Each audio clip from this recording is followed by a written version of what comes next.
बेनीपट्टी थाना क्षेत्र के बसेटपुरी SH 52 पथ के शिवनगर गांव के प्लांट के निकट अभी कुछ देर समय पहले अज्ञात वाहन की ठोकर से बाइक सवार एक अधेड़ व्यक्ति की दर्दनाक मौत हो गई है। वहीं बाइक के पीछे बैठी एक महिला गंभीर रूप से जख्मी हुई है। जख्मी महिला को लोगों के द्वारा इलाज के लिए बेनीपट्टी अनुमंडल अस्पताल पहुंचाया गया, जहां के डॉक्टरों ने प्राथमिक उपचार के बाद स्थिति नाजुक देखते हुए महिला को DMCH दरभंगा रेफर कर दिया है।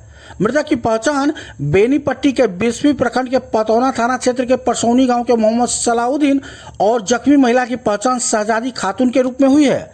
मृतक और जख्मी महिला रिश्ते में पति पत्नी बताए गए हैं। बताया जा रहा है कि मृतक अपनी पत्नी के साथ पुपरी से बाइक से परसौनी स्थित अपने घर लौट रहा था।